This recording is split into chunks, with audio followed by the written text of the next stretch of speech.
that comes back to them as a company. They get far much more productivity. They get happier workers. People stick around longer because they're investing in people far beyond the horizon of whatever that particular job is. Don't conduct your analysis in isolation because data is so incredibly powerful. Not defending just the tribe, but defending the organization. Those creative people that you really want to keep empowered, keep excited, keep motivated, keep thinking. A good experience pays dividends down the line. Stereotypes tend to break down in proximity. Welcome to We're Only Human, a podcast about human resources, business, technology, and the workplace. My name is Ben Eubanks, your host, and I'm so glad you're here. Hey everyone, Ben Eubanks here, host of We're Only Human, and so excited to have, one of my longtime friends, David Wentworth, here with me. He's at Schoox. They do a lot of good work. He'll talk more about it, but I'll give him a shout out really quick. They're great at employee development, training on the front line. That is their focus. They help those people perform better. And that is what they've really done a great job of doing over the last decade and building that out. And they have known you for quite a while back when we were researchers together. Now you're on the other side of the fence working at an incredible company. I'm so glad to have you here with me on the podcast.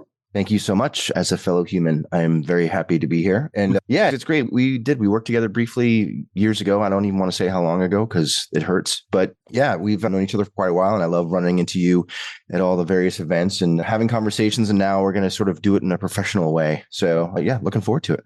Okay. You said professional. Please don't set the expectation too high for the audience. Right. We don't want to ruin anything. So we'll semi-professional. We've got it going on. So really quickly, before we get into some of the fun stuff we're going to talk about today, about some of the research we're going to cover, tell the audience more about who you are and what you do, please. Sure thing. So currently, I am the talent platform evangelist at Schoox. We are an LMS platform, as Ben was mentioning earlier on, and we do very big focus on full-blown talent development, right? Not just learning, not just training, but the entire suite of talent development. And Ben, as you mentioned, we do have a pretty strong presence in that frontline world, retail, restaurants, hospitality, all of that. But we do many others as well. But I've been with Schoox now just a little over a year. Prior to that, I spent about 11 years as L&D research practice leader for Brandon Hall Group. And before that, I was doing broader HR research at the Institute for Corporate Productivity. So been in the analyst world that Ben currently occupies for a very long time. And now on the other side of the coin. Tremendous. And the most fun thing about, well, maybe not the most fun thing, but one of the things about you that I have always admired is when you're not talking about learning, helping employers think about that strategy behind it, really think about how to engage the workforce from a development perspective. You play in a band. Is that still true? That is still true. I do. Okay. It is a fun hobby with some friends of mine, but I've been doing that for a very long time. I think one year Brandon Hall Group roped my band into playing at one of their events even. So, but yes. I remember you sitting up there cranking out the drums. I'm like, yeah. This is it. Dave has arrived. That's it. It's a crowning achievement of my HR career. So yes.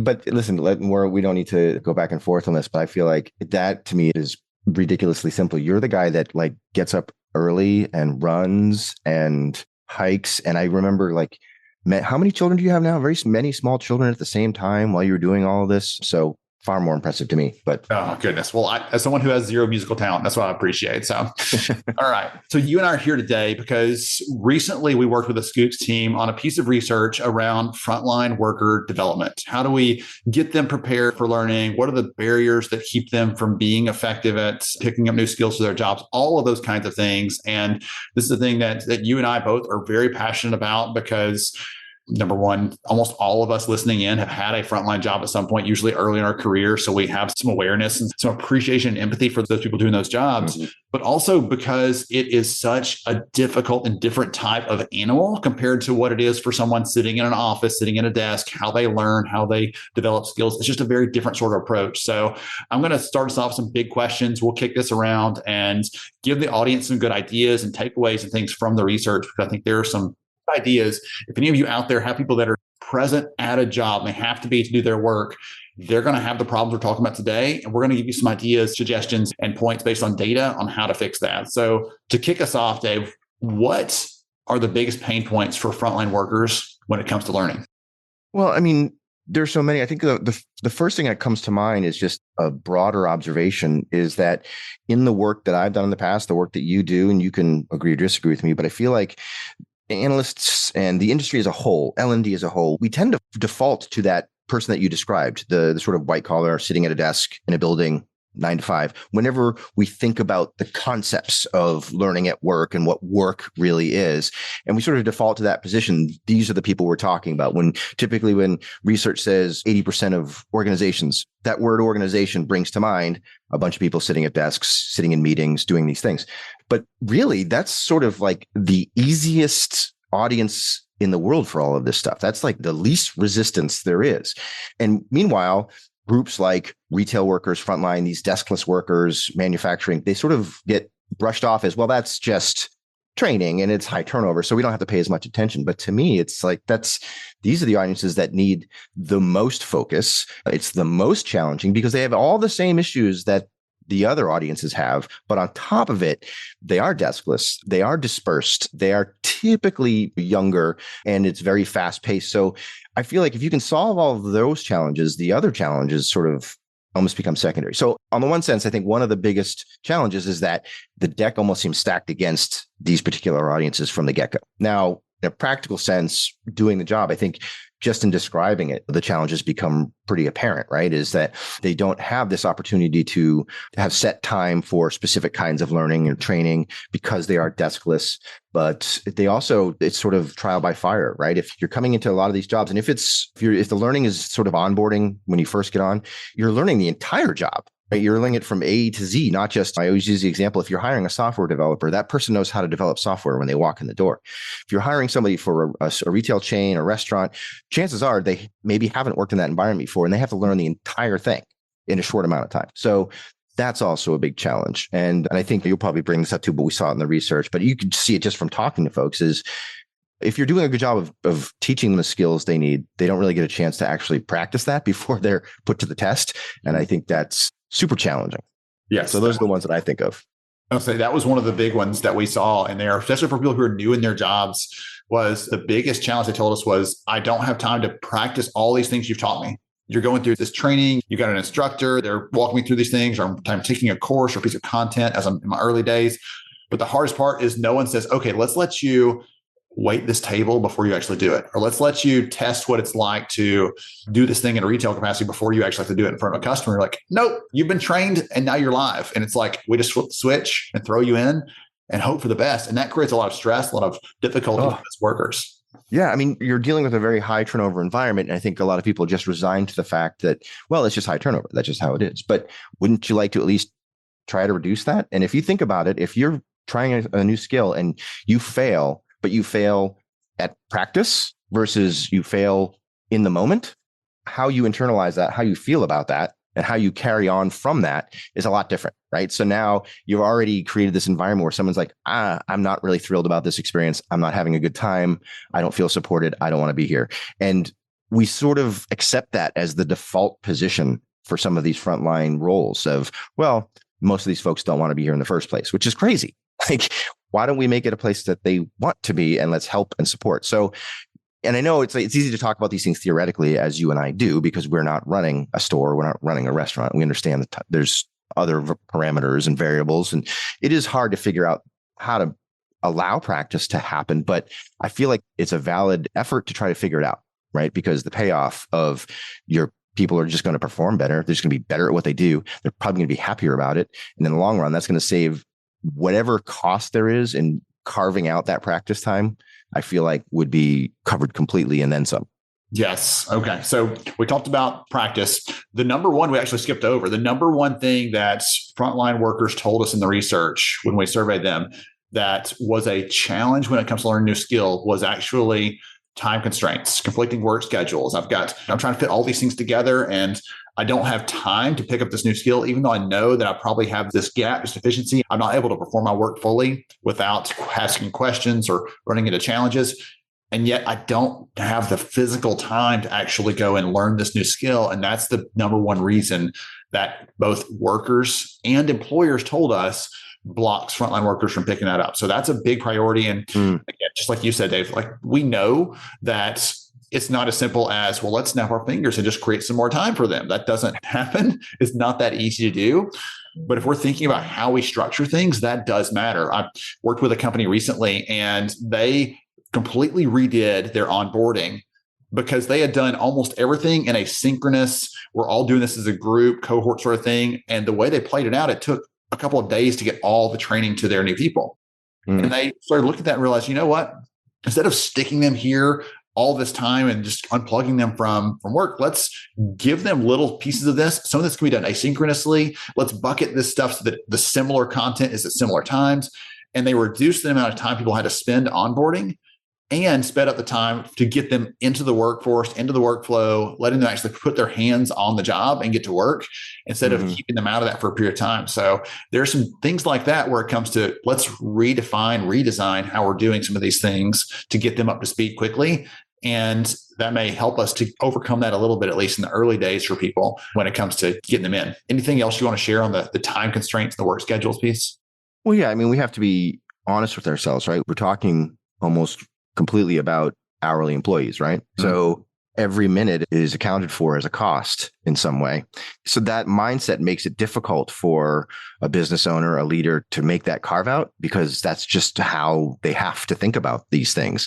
But it really does take a full-blown mind shift to realize that, okay, but the future hours that you are getting from these employees will carry far more value if you're willing to afford some of those hours earlier on to better learning experiences. It's just a really hard shift to make because they're almost on a daily basis dealing with these numbers, the P&L and the shifts. And look, I mean, I go to enough restaurant focused industry events. There's a real concern in that industry around the minimum wage increases, and that's just added an additional pressure to them. I don't see that as either an excuse or a reason not to do these things, but it's an additional pressure on these things that they feel. So it's a very hard conversation to have. You'll have L&D professionals in these organizations that get it. They really get the things that we're talking about. They are 100% into it. You just can't roll that rock all the way over the hill with the leaders of the business because they're looking at it, and just by design, a little bit more myopically than everyone else, I would say. Yes.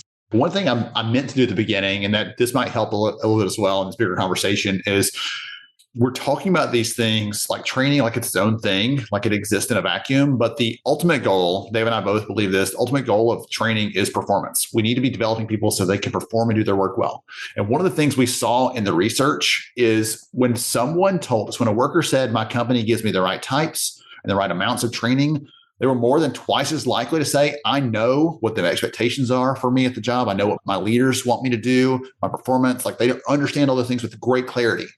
But when they don't have the right development tools behind them, the right training around them, they're a lot more likely to say, I'm not quite sure what good looks like here. I'm not sure exactly what they want from me. And that impacts performance at the end of the day. So you were talking about like every dollar is accounted for. This impacts the bottom line, all those things. That's what I come back to is this isn't training for its own sake. It's not training for fun. It's training for performance and impact. And if we're giving this conversation around development the right weight and the right rigor that it needs, we're going to start to see the outcomes when it comes to performance and how they're serving customers and how they're building product and manufacturing capacity and quality and retention and all other sorts of metrics that do matter at a higher level to the business. Yeah. I mean, I look at organizations that we at Schoox have worked with and others that I've talked to. And when I come across someone in this industry that really does get it and is doing it, you can just see the difference. And so I think there's another mindset in there is because it is a relatively high turnover environment for most of these kinds of companies on that front line, the thinking is also, well, we'll only invest as much as we need to develop somebody because they're just going to leave. This is a first job or a stepping stone, or even if this is what they're going to be doing, they don't need much more development beyond this. When I come across companies that have recognized no, that's not the case. In fact, we need to invest more development in people, not only for the role that they currently have, but any roles that they might want in the future or anything outside of what we do, right? Like outside of our company, there's a few, and I know there's plenty that do this, but that I've specifically worked with. And I'll throw out one because I just did a presentation with them, Hooters of America. And I know it comes across when you don't know the story, it seems like, really? But this is an organization that has really invested in developing their frontline workers. And there's all these programs for the wait staff to do whatever it is that they want to do, whether in the organization. And this Cheryl, who was their chief people officer, just this long list of high up executives and leaders throughout the organization that started in the restaurants, and then others that went on to do other great things outside, whether it's politics or science or medicine, because they were supported and developed by the staff with Hooters, and they were given opportunities for furthering their education. That comes back to them as a company. They get far much more productivity. They get happier workers. People stick around longer because they're investing in people far beyond the horizon of whatever that particular job is. And I've seen it at others that we've worked with. But if you can just pick your head up far enough to see a little bit past the horizon of this particular frontline job that you're trying to train for, you can develop and garner far more benefits, I think. Yeah, I'm thinking about some of the other companies I know in that world, like more of the quick service restaurants, things like that, where you see some of the same kind of things play out. They incentivize the development of their frontline. They incentivize the growth within the business. They prioritize. One of the stories I used to tell that I love to share is Chipotle had this terrible turnover problem a couple of years ago, as most restaurants do. And they made one change that dropped that turnover by almost half overnight. And that one change was, we will never hire a manager for a store from outside the business again. We're going to grow someone who's already here and lift them up into this role because they already know the customers. They know our process. They know our culture. They know the rest of the team. We're not trying to bring someone in and get them reset on all of those things.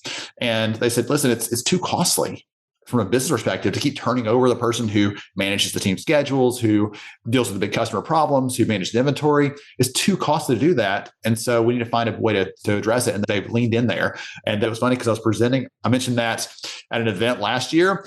And one of the heads of HR for White Castle, the restaurant chain, came out and said, we do that too. I'm like, well, I'll give you a shout out next time. So this is my chance to give White Castle a shout out for the same reason, but really leaning in, looking at developing those people. I'm glad you called that one out because that's one of the things that honestly shocked me a little bit, Dave, in the research is when we asked workers within the frontline space, would you rather be developed to take a job inside your organization or be developed to take a job outside your company?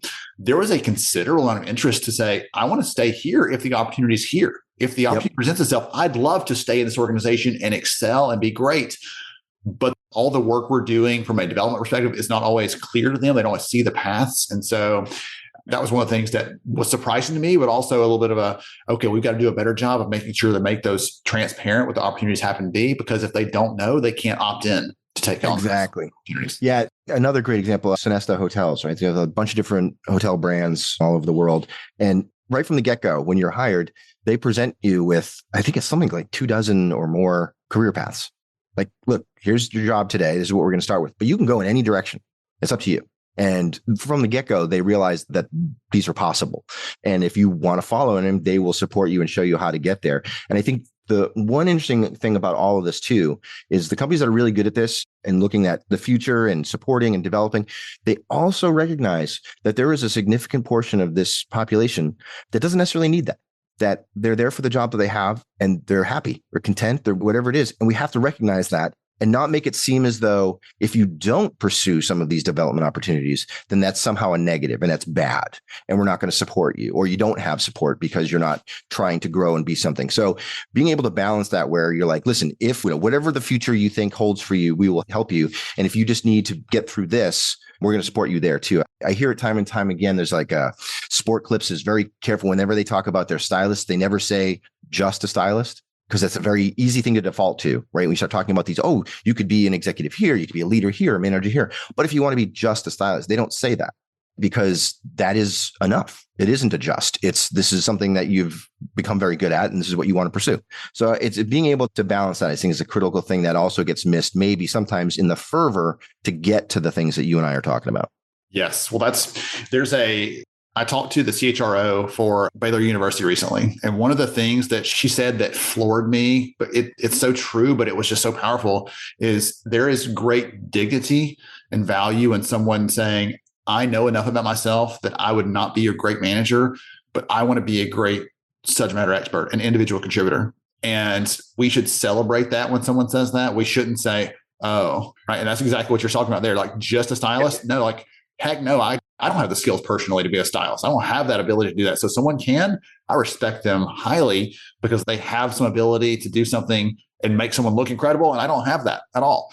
So we should never look down on those things. That's one of the other parts of the frontline conversation that sometimes feels a little strange, because all of us have been to a grocery store, have eaten in a restaurant, have whatever. And we see that side, the consumer side of it, and think, well, it seems pretty simple to do that job over there. And if you've never actually done that job, you may not realize they had to be here 6 hours to get this thing ready that you're seeing the end result of right now in front of you. It looked like it took them 10 minutes, and now they've been preparing for all of this time, or getting these things ready. So we don't see all of the work they're doing behind the scenes. I think that's true in a lot of cases, but the things about Frontline, especially because we interact with them as consumers all the time, and we miss out on all the things that led to that exact moment of delivery.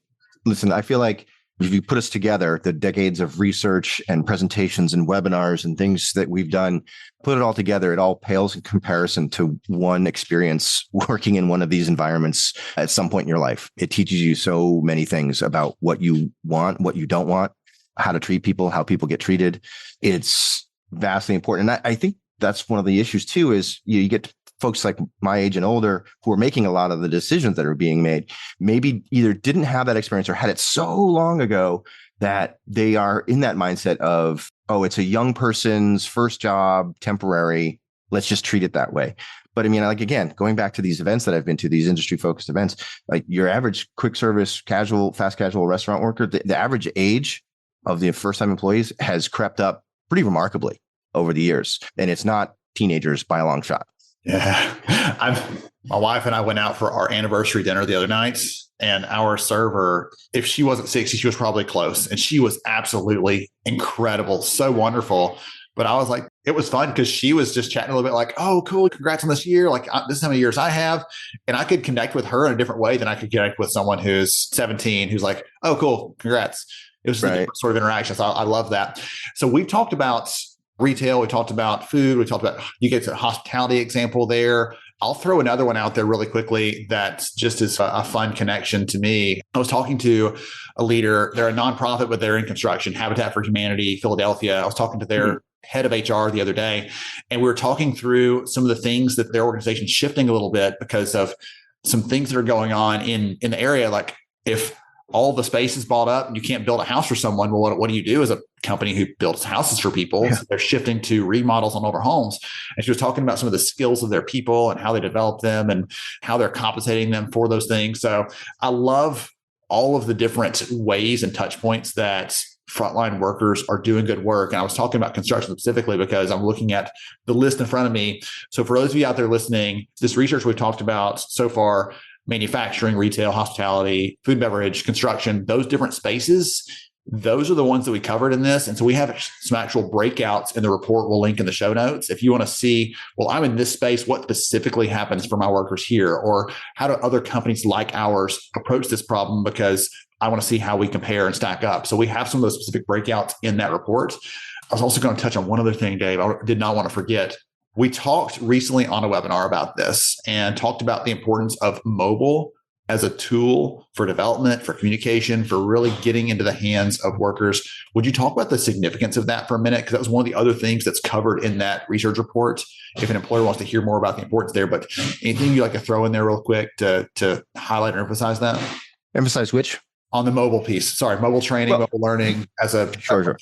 Yeah, it's been an interesting sort of come around where you go back a few years and mobile was the big thing just because the devices were the big thing. Mm-hmm. And then that sort of settled down and it didn't become as critical. And now it's just, to me, it's just a given, right? We live most of our lives on mobile devices. So it's just a given. But then, yeah, in this environment, if you're talking about deskless workers, you have to have this conversation. How are you meeting their needs? And I've seen it all. I've seen everything from there's a shared computer in the manager's office that everybody sits down and does their training on, or there are a handful of iPads and they pass them around, to using the actual point of sale system at the register to do it. All of these with varying levels of success. But I think what companies are learning more and more is that, look, the phones are there, they're in their hands. If you want to get information to somebody in the fastest, most relevant way possible, that's really the way to do it. And it's become this challenge of, okay, how do we then balance that with, we don't want people in the store, in the restaurant, on the shop floor, on their phones all the time?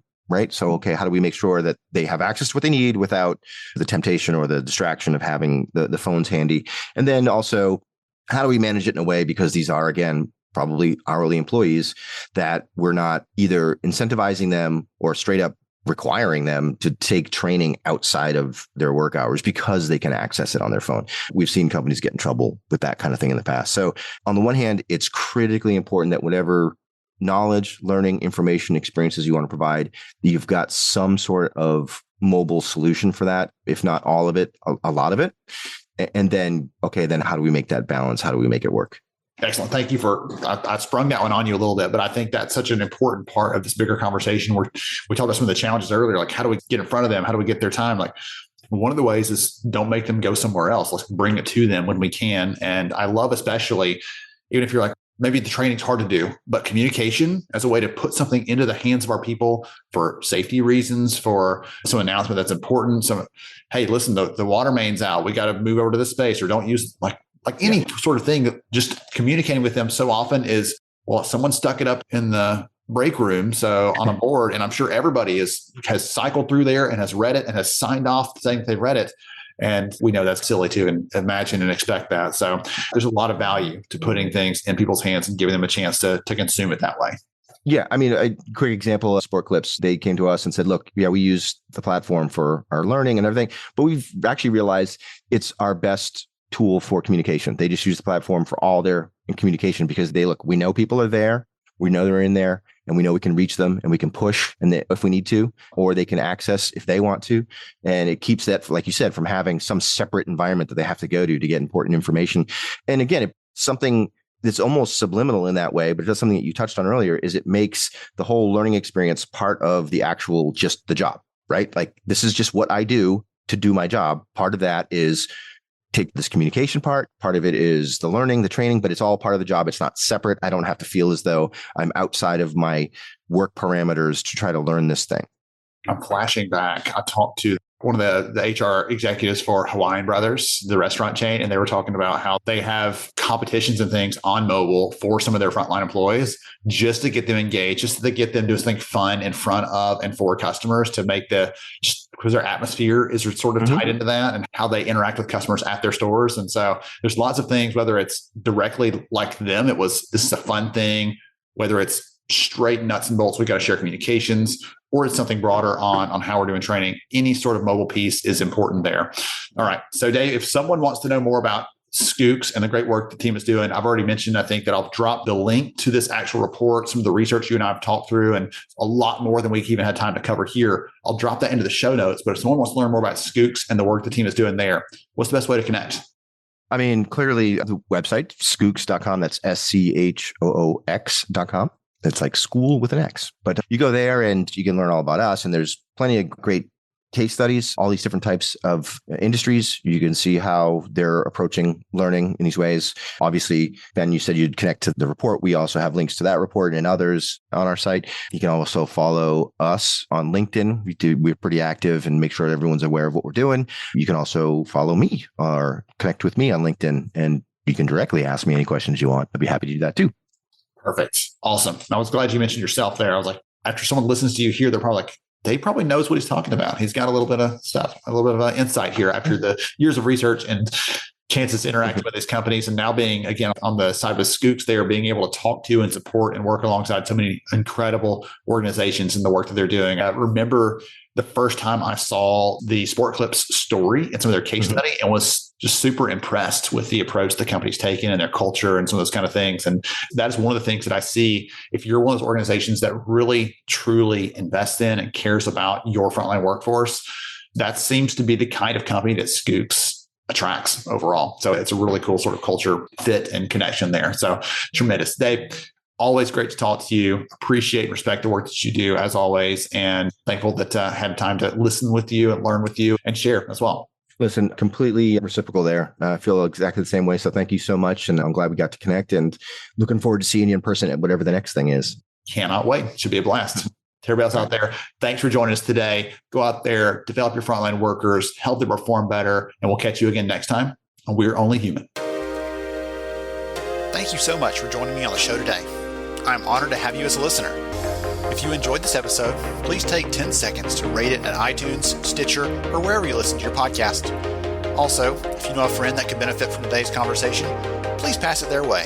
After all, a rising tide lifts all ships. To see show notes, sponsor information, and our full show archives, visit onlyhumanshow.com.